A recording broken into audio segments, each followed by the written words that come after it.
Hi everyone. So today we are going to understand the topic 14 of triangles, exercise 6.3 of class 10th NCERT. So the question is sides AB and AC and median AD of a triangle ABC are respectively proportional to side PQ and PR and median PM of another triangle PQR. Show that triangle ABC similar to triangle PQR. So basically ये जो question है इसमें आपको दो side और एक median का ratio दिया हुआ है with respect to another triangle और आपको इन दोनों ट्राइंगल्स को ABC और PQR को सिमिलर प्रूव करना है. Let's start. ये क्वेश्चन थोड़ा लेंदी है and exam point of view से बहुत ज़्यादा इंपॉर्टेंट है. सो इसमें हमें थोड़ा कंस्ट्रक्शन करना पड़ेगा. हमने इस टाइप का क्वेश्चन पहले मतलब एक दो बार इस एक्सरसाइज में देखा है, लेकिन उसमें BC और QR को QR दिया होता था, लेकिन इसमें अब AC और PR दिया है, तो ये क्वेश्चन थोड़ा लेंथी हो जाता है. तो इस क्वेश्चन में हम कंस्ट्रक्शन करेंगे. पहला हमें क्या गिवन है, ये गिवन है कि AB आपका AB upon PQ is equal to AC upon PR is equal to AD upon PM, कि इन तीनों का रेशियो सेम है. AB का, PQ का, गिव मी 1 सेकेंड,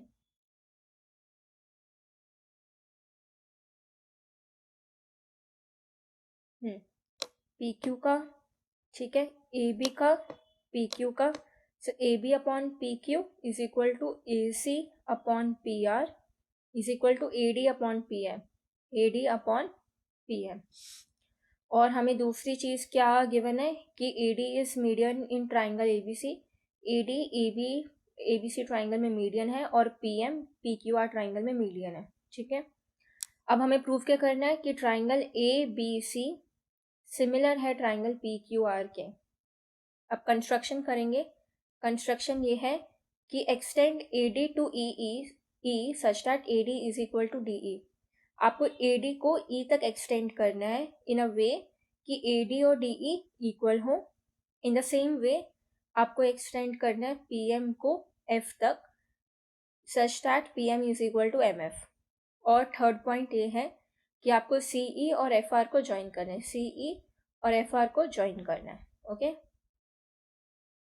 चलो पहला हमारा ये रहेगा कि हम यहाँ पर जो दो ऐसे ट्राइंगल दिख रहे हैं, अगर देखा जाए तो डमरू शेप के, हम कह सकते हैं ADB और CDE. In the same way PQR, PQM and MFR, इनको हम क्या करेंगे, सिमिलर प्रूफ करेंगे. ठीक है, ये P है.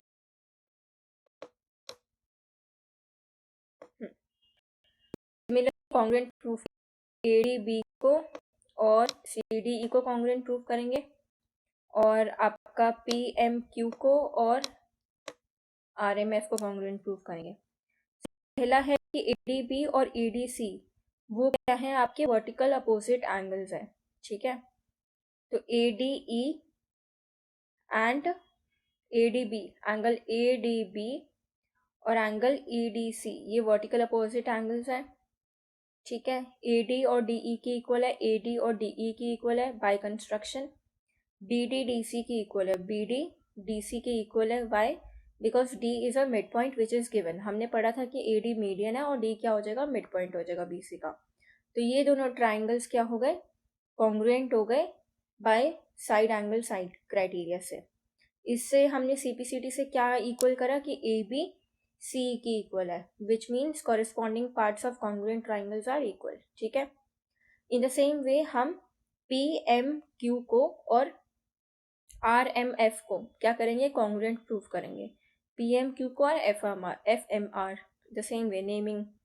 ओके, तो angle PMQ is equal to angle FMR which is vertical opposite angle. PMQ और FMR वर्टिकल अपोजिट एंगल्स हैं. PM और MF इक्वल है बाय कंस्ट्रक्शन. PM और MF बाय कंस्ट्रक्शन इक्वल है. और QM MR के इक्वल है. Why? Because M is a mid point. QM MR के इक्वल है because M is a mid point, क्योंकि हमने पढ़ा PM एक मीडियन है. तो ये भी क्या हो गया, कॉन्ग्रुएंट प्रूव हो गए, P M Q congruent to triangle F M R by side angle side criteria. और इससे क्या प्रूव हो गया, पी क्यू किसकी इक्वल हो गई, एफ आर के, पी क्यू एफ आर के इक्वल आ गई। ठीक है, तो ये पहला फेज खत्म हुआ क्वेश्चन का। अब सेकेंड फेज में जो हमें रेशियोज गिवन है ऑलरेडी, उस रेशियोज में हम कुछ चेंजेस करेंगे अकॉर्डिंग टू, सो डैट हम उसको थर्ड फेज में अप्लाई कर सकें।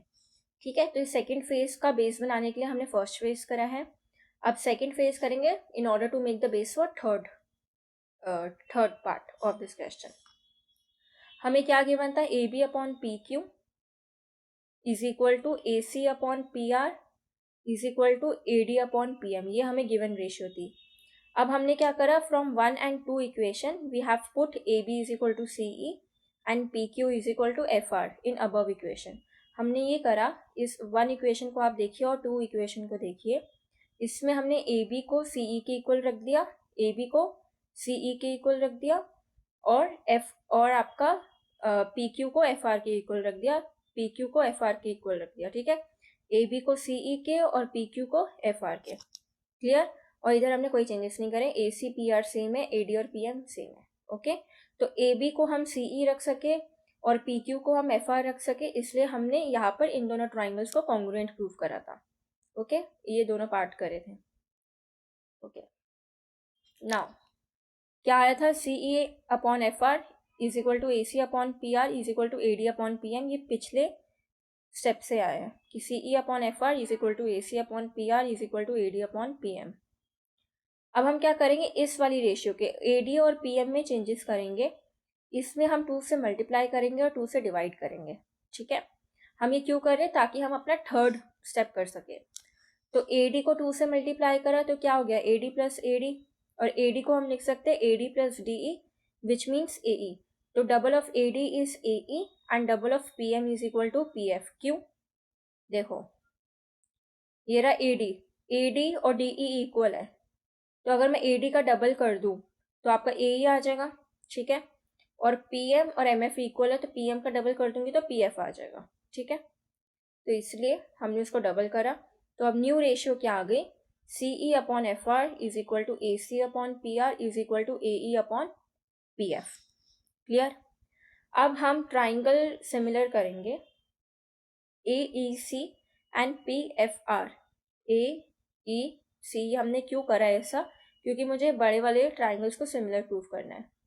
ए E C P F R, okay.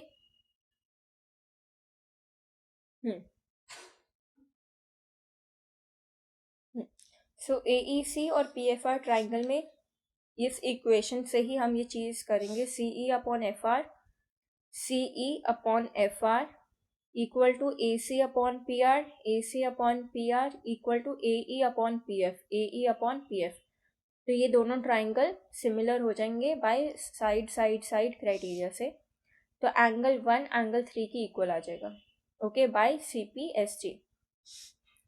In the same way हम क्या करेंगे, ये वाली पार्ट ए बी ई को और पी क्यू एफ को क्या करेंगे, सिमिलर प्रूफ करेंगे।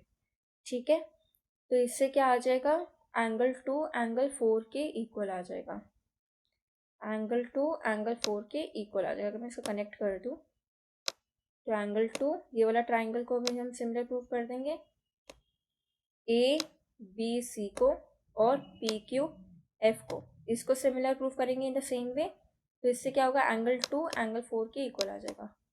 ठीक है, और पहले वाले से एंगल 1 एंगल 3 के इक्वल आ रहा था, एंगल 1 और एंगल 3। ठीक है, तो सिमिलरली एंगल 2 एंगल 4 के इक्वल आ गया। अब हम असली जो हमें प्रूफ करना था कि ट्राइंगल ए बी सी और ट्राइंगल पी क्यू आर को सिमिलर प्रूफ करना था, अब हम उसमें सिमिलर प्रूफ करेंगे। पहला क्या है कि A B upon P Q is equal to A C upon P R, जो कि गिवन था ऑलरेडी। ठीक है, दूसरा एंगल ए एंगल पी के इक्वल है, ये एंगल ए एंगल पी के इक्वल है। ठीक है, अभी एंगल ए एंगल पी के इक्वल कैसे हुआ है, एक मिनट देखो, एंगल ए एंगल पी के इक्वल कैसे हुआ है, एंगल 1 एंगल 3 के इक्वल था। ठीक है, एंगल 1 एंगल 3 के इक्वल था, ये जो अभी हमने प्रूफ करा सिमिलर करके। और इन द सेम वे एंगल 2 और एंगल 4 इक्वल हुए। ठीक है, ये हम करके नहीं दिखाएंगे क्योंकि बहुत लेंदी हो जाएगा और ये करना भी नहीं चाहिए। तो एंगल 1 प्लस एंगल 2 और एंगल 3 और एंगल 4 को अगर हम ऐड करते हैं इधर देखिए, तो एंगल 1 और 2 angle A is equal to angle 3 और एंगल 4 एंगल पी। तो ये ए बी सी और पी क्यू आर जो है साइड एंगल साइड से सिमिलर हो जाएंगे, हेंस प्रूव्ड। तो ये क्वेश्चन थोड़ा लेंदी है और लेंदी होने की वजह से इसका एग्ज़ाम पॉइंट मतलब एग्ज़ाम में आने के चांसेस अच्छे हैं। So make sure you go through this question.